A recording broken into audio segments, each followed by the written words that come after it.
Ceasefire is not necessarily the word that comes to mind when looking at these scenes of violence and chaos from the streets of Lebanon today as a result of the most intense series of Israeli strikes since the beginning of the war. If you are an ally, and if we have shared interests, there should be no miscommunications. There should be no blindsiding. You guys have some splaining to do. Israel, IDF, beating Netanyahu. Ceasefire right now. Now, let me just be clear as to where we line up on this, or where I line up on this. There was a ceasefire. All right. Then Israel started firing into Lebanon. There's some confusion out there right now. We need to clarify that. What was in the ceasefire? What was the agreement? What the hell is Israel doing? And I will tell you this.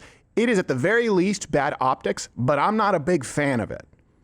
If it's on the line, if it's a gray area, Israel seems to be acting with complete disregard for what is best for them. They're not being good friends. In the past, it's been pretty clear that President Trump has been calling the shots. And by the way, we can have a shared interest in Iran not becoming a nuclear power, or Iran not getting to the point where they would actually be able to control the Strait of Hormuz through short and mid-range ballistic missiles. But I really don't like this idea of Israel potentially risking something that we have put in place and that was agreed upon by other parties. President Trump right now needs to be aggressive. If I was him, I would make a very public statement that even if there's a miscommunication, Israel, you guys got to step in line here. Also, once we're done and we pull out and we hit our agreement, you're on your own, no more money. That's where I would line up on this, because they don't know what the they're doing. They violated, but Israel violated it too. Israel, as soon as we made the deal, they came out and they dropped a load of bombs, the likes of which I'd never seen before. I'm not happy with Israel. They don't know what the they're doing. And in giving ammo to the people who said that you will be going to war for Israel, I still don't believe that's the case. But yeah. I've always maintained that I think Israel will act in their own self-interest and we will act in ours. The problem where we diverge is if they start acting in their own self-interest at the cost of ours. And they're skirting that. So shortly after this ceasefire was announced, what happened? Israel launched massive barrages against Lebanon. Ceasefire is not necessarily the word that comes to mind when looking at these scenes of violence and chaos from the streets of Lebanon today as a result of the most intense series of Israeli strikes since the beginning of the war. This resulted in one of the deadliest days between Israel and the Iran-backed militant group since the beginning of the war, with at least 110 people killed, but over 800, if not more, wounded. And this all on the very day that international and regional mediators had been insisting that Lebanon was part of the wider ceasefire deal between Israel and the United States on one side and Iran on the other. But we saw that those hopes were very quickly dashed by the Israeli Prime Minister Benjamin Netanyahu's statement, which was then followed by this series of very deadly strikes. So I'll also, I don't even want to say explain, shine a light on some of the confusion, miscommunications, but there should be no miscommunications. That's my perspective here. Yeah. If you are an ally, and if we have shared interests, there should be no miscommunications. There should be no blindsiding. You guys have some splaining to do. Israel, IDF, beating Netanyahu. Especially when they're known for their intelligence. Right. Exactly. That's a very good point. You can have it both ways. So the IDF posted on X, in 10 minutes, the IDF completed the largest coordinated strikes. Sorry, hold on a second. Things are moving. The largest coordinated strike across Lebanon since the start of Operation Roaring Lion. The strike targeted 100 plus Hezbollah headquarters, military arrays, and command and control centers in Beirut, Beqaa, southern Lebanon. This one thing that is kind of funny here is that, you know, Iran complaining about it is sort of tantamount to them admitting that they fund Hezbollah in Lebanon and Hamas. So that part is illuminating. But joining us quickly to tell their side of the story is a representative from Hezbollah.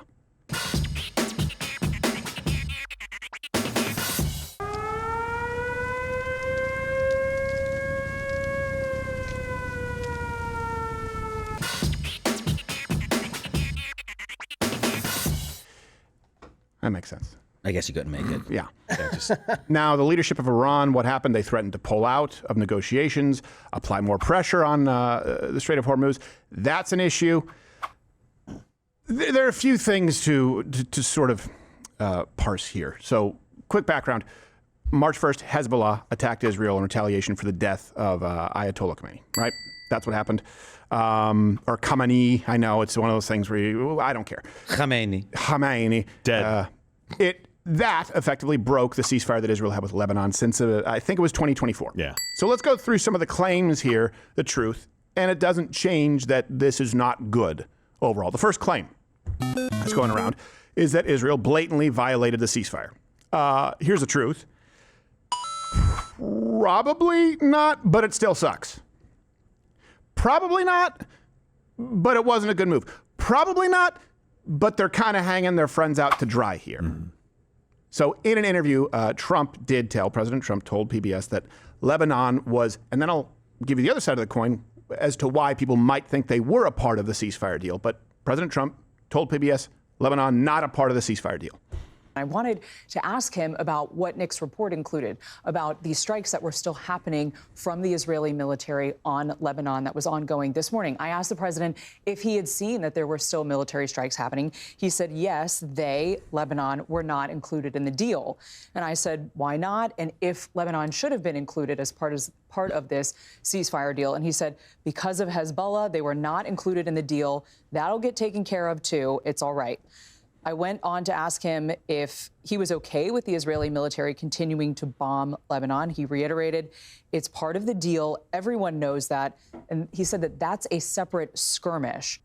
So, again, not great communication. It's part of the deal. Everyone knows that. That's a separate skirmish. You have to take the totality of it and say, okay, it seems pretty clear that President Trump is saying, well, they weren't really part of a deal because of Hezbollah, but we'll get to it. And this was also reiterated by Vice President Vance. I think this comes from a legitimate misunderstanding. I think the Iranians thought that the ceasefire included Lebanon, and it just didn't. We never made that promise. We never indicated that was going to be the case. What we said is that the ceasefire would be focused on Iran, and the ceasefire would be focused on America's allies, both Israel and the Gulf Arab states.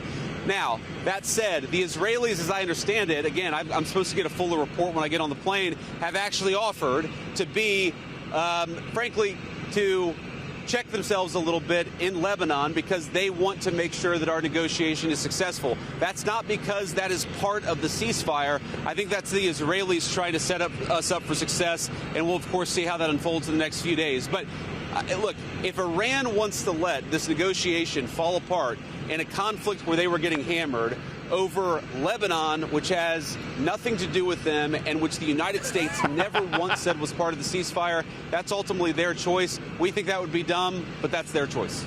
Well, I'm laughing because he goes, if Hezbollah, which has nothing to do with them, or Lebanon, he said. I'm like, come on. Yeah. He's giving everybody a little bit of room, and I think he's like, hey, that doesn't have anything to do with you. Right. Yeah, I mean, this is a big thing, too. When people, you do need to acknowledge that Iran is the biggest funder of terrorism across the globe. And where you find terrorism, you'll see Iran involved somehow. I wish I loved anything as much as Iran loves funding terror. Now, this was pretty clear from the United States saying it wasn't included. We're going to get to the bottom of this. We're hopefully going to find an agreement. Yeah. But why would Iran think that this was a violation? Well, here's the good news. The Indians have a solution.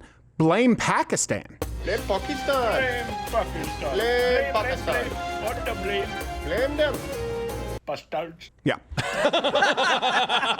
Because in case you've forgotten, the ceasefire was, in part brokered by Pakistan. The Prime Minister of Pakistan, Shehbaz Sharif, wrote on Tuesday, he wrote, "With the greatest humility, I am pleased to announce that the Islamic Republic of Iran and the United States of America, along with their allies, have agreed to an immediate ceasefire everywhere, including Lebanon and elsewhere, effective immediately." So that seems like some communications may not have been super clear. Yeah, and it seems like there may have been communications that went to Iran from Pakistan and us from them as well, and maybe had different terms on it. We're still not 100% sure because it's Pakistan. Right. Now, I still would say, isn't it weird that India, in some cases, is making me prefer Pakistan to them? I want to break off a pool cue and force them to have tryouts. I know. They've done it before, though. They used to be the same team. Yeah. So is it Pakistan's fault? Partially.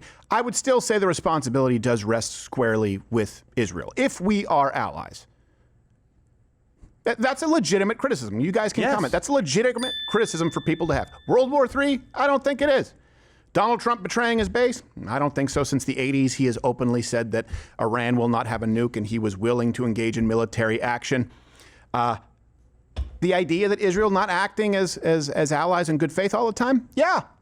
I think we need to re-examine the relationship if they continue acting this way. Yes, I think they did this in the 12-day war ending as well. That's where we got the quote from Donald Trump saying they don't know what the F they're doing, and he had to put his foot down to make sure that stopped. It is totally fine. I got a lot of flack for what I said yesterday. It is totally fine to tell Israel to knock it off, to stop it, to shut up, to sit down and let us get this handled, because apparently you want peace. There's nothing wrong with getting pissed off and saying, listen, we want peace here. Stop screwing it up. I understand Lebanon fired rockets. They do that all the time. Right. Can we wait 2 weeks and see if we can finally get this thing done, or would you like another 50 years of conflict? Right. That's reasonable. And it's also reasonable to criticize President Trump and also give him credit when he does the right thing. This should not be new stuff to us. Right. Yeah, well, so where are we now? Israel just issued some evacuation notices for some Beirut suburbs and said they are planning more strikes. I don't like that. Plan all you want, just don't do it. Yeah. Give it a couple of weeks. Like, okay, here's the thing, too. If you guys have been paying attention, certainly China, and there have been some rumblings at Russia, they have actually stepped in a little and been like, hey, you know what? At this point, we kind of do need to have something going on here as far as opening up the strait. Right? Anytime you get the United States and China sharing an interest, and that can happen sometimes, too, toward Iran, that's a good thing. Iran has run out of allies. Israel risks creating allies to Iran, or Israel risks alienating those people. If it's like, okay, let's do Lebanon, let's do Beirut. What's next? Saudi Arabia? Like, you guys need to understand. Cool it for a bit if the goal is peace. If the goal is to eliminate the threat followed by peace, which is the goal as far as I'm concerned, I hope that's the goal. That's what I've seen. If that is not the goal, like I said, give this war 3 months. It'll be pretty clear. And then I will make an assessment and tell you, you know what? They handled this poorly. Or it'll be really clear to us that there's some kind of an agreement and we are moving toward peace with hopefully a castrated Iran. Then Israel, you have to stop right now. I'm not convinced that Israel's goal is peace. I'm not 100% either. I'm not either. That's the problem. And I don't know what we get from them. No, I mean, a little bit of intelligence here and there, and in that area of the world. We have a friend in the area, but other than that, like, it seems like we give more than we get. Absolutely. Yeah, we definitely do. And that's a legitimate criticism for people to have. And at this point in time, Israel is acting in a way that proves or gives all of their critics ammo. Yes. And I would say that it's fair for them to use that ammo right now. Yeah. This is not a good thing. We need to secure our interests, which is remove the threat of Iran, their capabilities, get back to some stability, move on down the trail, and then no more $3 to $4 billion a year, Israel. You guys want to continue conflict? You go it on your own. That would be my position. So some more threats that were issued. All U.S. ships, aircraft, and military personnel with additional ammunition, weaponry, and anything else that is appropriate. Hold on, this is Donald Trump, Stephen. Come on. All U.S. ships, aircraft, and military personnel with additional ammunition, weaponry, and anything else that is appropriate and necessary for the lethal prosecution and destruction of an already substantially degraded enemy, will remain in place in and around Iran until such time as the real agreement